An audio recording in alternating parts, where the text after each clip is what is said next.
दोस्तों ये रियल मत्स्य पुराण बुक है। पिछले वीडियो पे हमने जहाँ तक पढ़ा था उसके बाद पहला चैप्टर यहाँ से शुरू हो रहा है। ठीक है, पिछले वीडियो पे हमने पुराणों के भूमिका के बारे में पढ़ा था।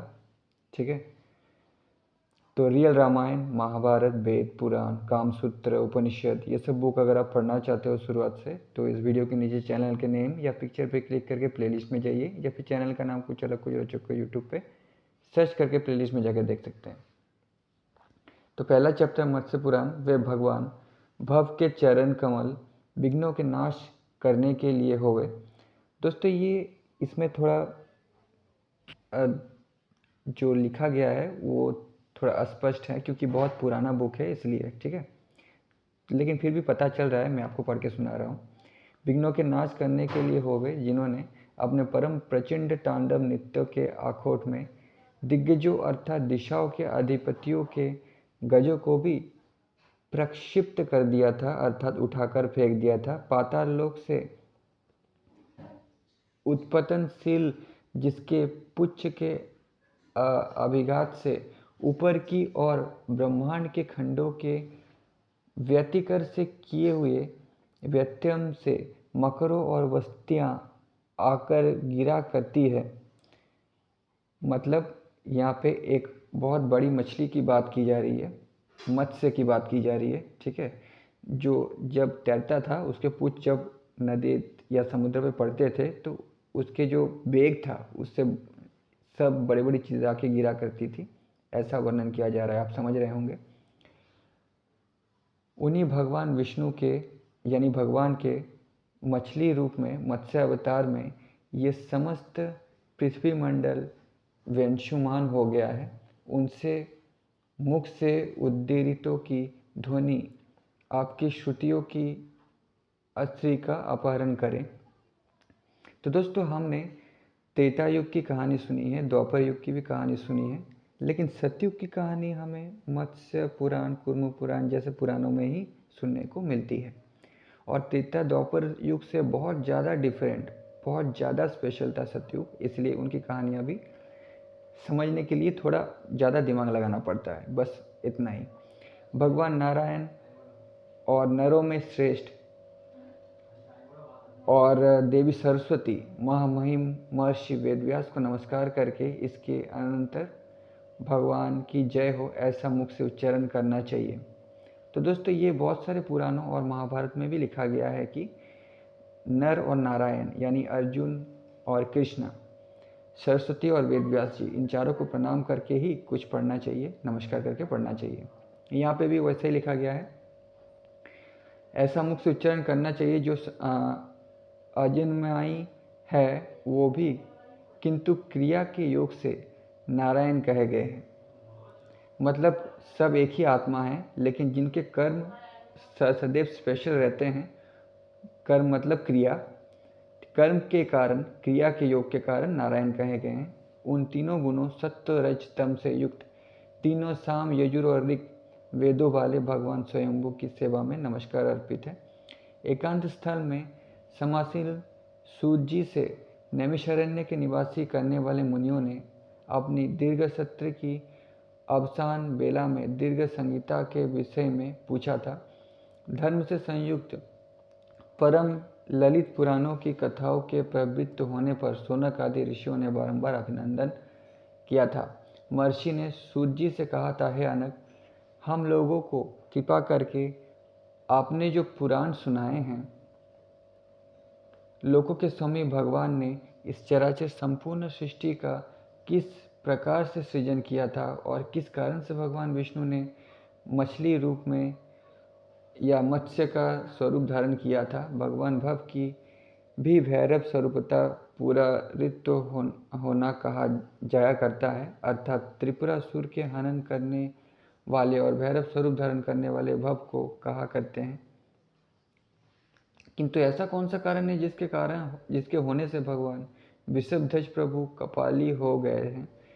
हे सूत जी, ये सभी कुछ आप विस्तार पूर्वक क्रम से हमको बतलाने का अनुग्रह करें। आपकी परम श्रेयकरी मधुर वचन ही ऐसी है जो अमृत के समान ही है कि इससे हमको कभी तृप्ति नहीं होती है।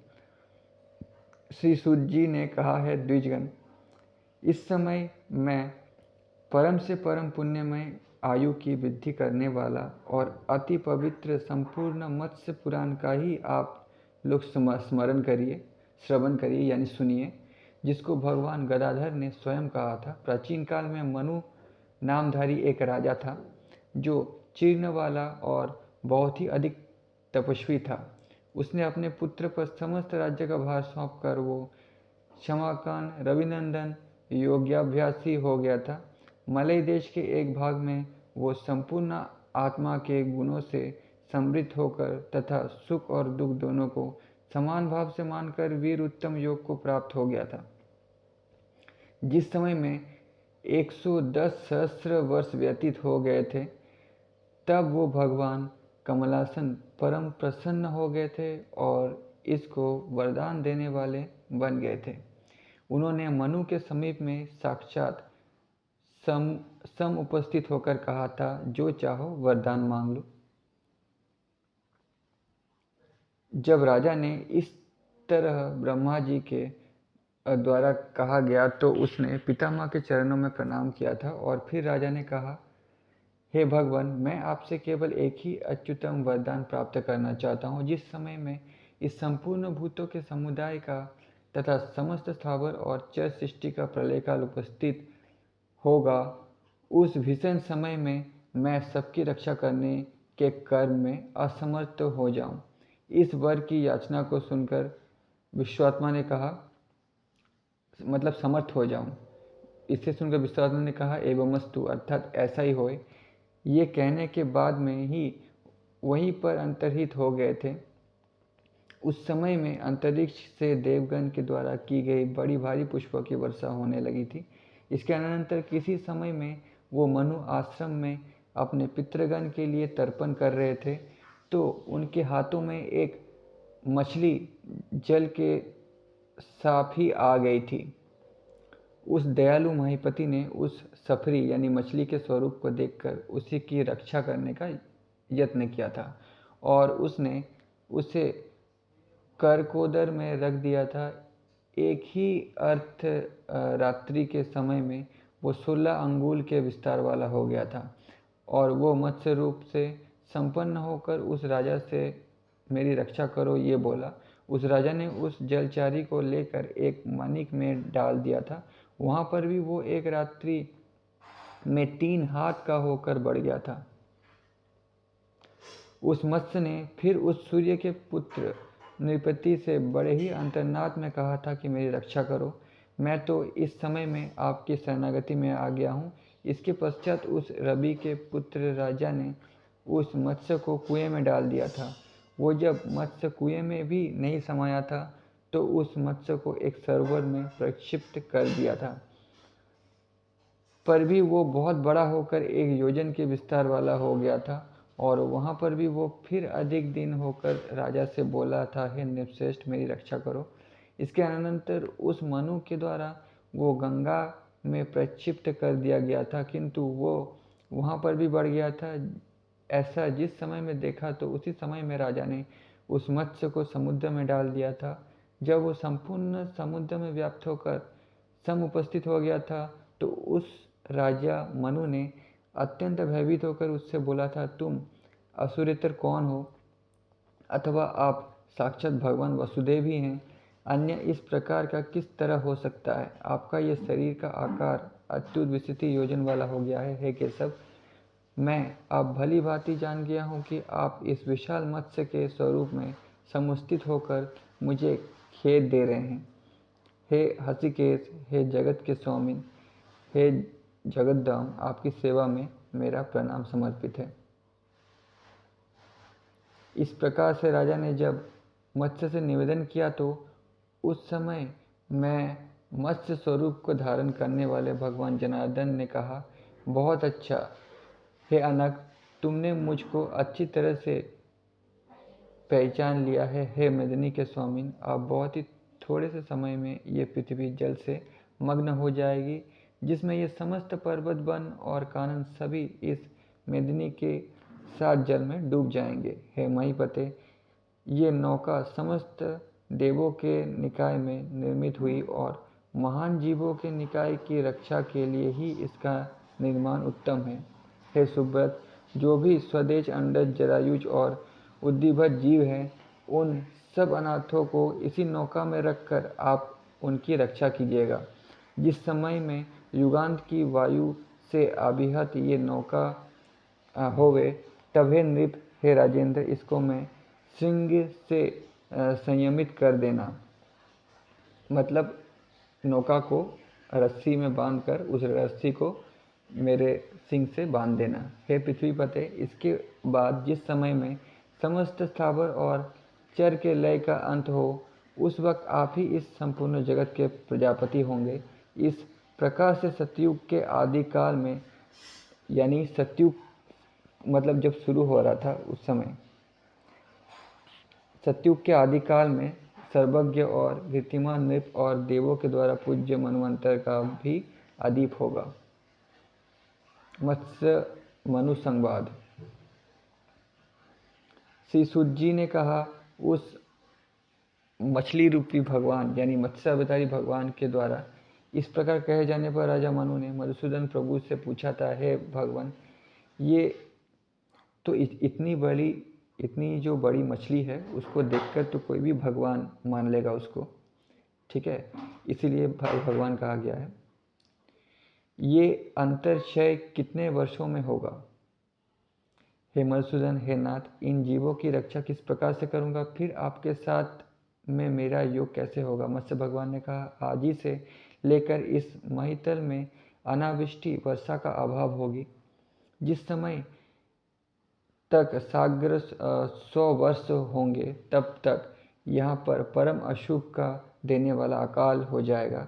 इसके अनंतर पूर्ण प्रतप्त अंगार के वर्ण के समान वर्ण वाले सप्ति सूर्य 7 दारुण रश्मियाँ हो जाएंगी, जो छोटे छोटे तत्वों के क्षय को कर देने वाली है। युग के क्षय में ओर्वनल भी विकृति को प्राप्त हो जाएगा। पाताल लोक से भगवान शंकर स्तन के मुख से च्युत विषाग्नि भी विकृति स्वरूप धारण करेगा और महादेव जी के ललाट में उपस्थित तीसरे नेत्र का अनल भी महान विकृत रूप धारण करेगा।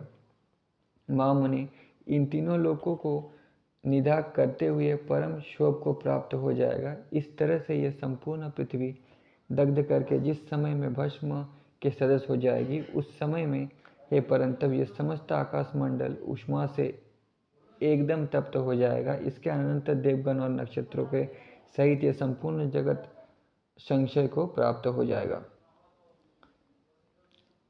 संवर्त, भीमनाथ, द्रोण, चंड, बलाहक, विद्युत, पाताक और शोन से ये 7 संसार का लय करने वाले मेघ हैं। अग्नि के प्रस्तेज से शंभुत इस मेदिनी को ये मेघ प्लावित कर देंगे, यानी बिजली कड़केगी, मेघ होगा। समुद्र भी सब शोभ को प्राप्त होकर एक रूप वाले व्यवस्थित हो जाएंगे।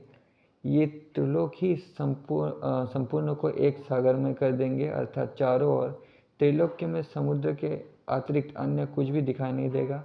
उस समय में इस वेद नौका का ग्रहण करके सभी और से सत्व बीजों को इसमें समारोपित करके, हे सुब्रत, मेरे द्वारा दिए रज्जु के योग से इस नाव का संयमित करके मेरे इस सिंह में मेरे प्रभाव से सुरक्षित होगा। हे परंतप, समस्त देवों के दग्ध हो जाने पर भी एक देव उस समय में भी स्थित रहेगा। वो सोम और सूर्य समावहन करने वाले चारों लोकों से समन्वित ब्रह्मा जी होंगे। नर्मदा परम पुण्यमयी नदी है और मार्कंडेय महान ऋषि है। ये वही मार्कंडेय है जिन्होंने महाभारत में युधिष्ठिर को कहानी सुनाई थी, राम की और पुराणों की। समवेद और पुराण तथा विद्याओं में सर्वत्रविद ये विश्व आपके साथ अंतर संशय में स्थित रहेगा, जबकि वो चक्षुषांतर संशय करना मात्र रहेगा।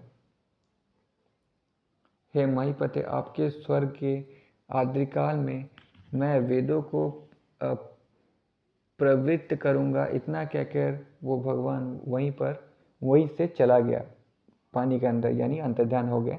महीपति मनु भी भगवान वसुदेव के प्रसाद से समुत्पन्न योग से समस्थित हो गए थे, जिसका अभ्यास पूर्व में सूचित जब तक भूत संकल्प रहा तब तक करते रहे थे। भगवान वसुदेव के मुख द्वारा उद्गत जैसा भी कहा गया था, उसी काल के समुपस्थित हो जाने पर मत्स्य स्वरूप का धारण करने वाले जनार्दन सिंह प्रादुर्भूत हो गए थे। एक भुजंग रज्जु यानी रस्सी के स्वरूप में मनु के पास में समागत हो गया था।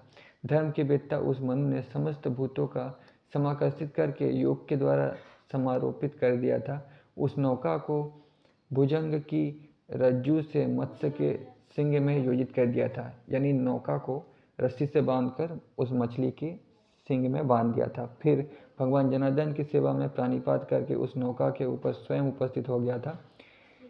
उस अभूत संकल्प के समाप्त हो जाने पर योगक्षयी मत्स्य रूपी मनु के द्वारा पूछे जाने पर वो पुराण कहा गया था, उसे ही इस समय में मैं कहूँगा। हे श्रेष्ठ ऋषिगण, आप सब लोग इसको सुनिए। हे द्विजवृंद, आप लोगों ने पहले मुझसे सृष्टि आदि का वृत्तांत पूछा था, वही उस समय में जबकि यह संपूर्ण जगत एक अर्णव स्वरूप में था, मनु ने भगवान केशव से पूछा था। मनु ने कहा, हे भगवान, इस विश्व की उत्पत्ति और इसका प्रलय राजाओं के आदि के वंश और मनवंतर वंश में होने वाला अनुचरित और इस भुवन का विस्तार, दान धर्म विधान, शाश्वत साध्य कल्प, चारों वर्ण, चारों आश्रमों का विभाग और इष्टापूर्व संज्ञा वाला कर्म, देवगणों की प्रतिष्ठा आदि एवं अवयवी जो कुछ भी इस भूमंडल में विराजमान है, वो सभी कुछ विस्तार पूर्वक तथा धर्म की पूर्ण व्याख्या का कथन करने को आप परम योग्य हैं, उसे आप कहिए। मत्स्य भगवान ने कहा, ये तमोमय महाप्रलय का अंतकाल है। ये प्रसुप्त की भांति तर्क न करने के योग्य, अप्रज्ञात और लक्षण शून्य ही होना है। ये स्थावर और चर जगत अभिज्ञ और अभिज्ञात सा रहता है। इसके अनंतर पुण्य कर्मों का प्रभव अव्यक्त स्वयंभूतम का नोदन करने वाले इस समस्त जगत को प्रकट करते हुए प्रादुर्भूत हुए थे, जो इंद्रिय की पहुँच से अतीत, अव्युक्त से पर, अनुजमान और सनातन थे। इनका शुभ नाम नारायण प्रसिद्ध था। ये एक ही थे और स्वयं ही अद्भुत हुए थे, जिनने अपने शरीर से अभिध्यान करके इस विविध भांति के जगत की रचना करने की इच्छा वाले थे, इसलिए सृजन किया था और आदि में उनमें बीजों का अब सृजन किया था।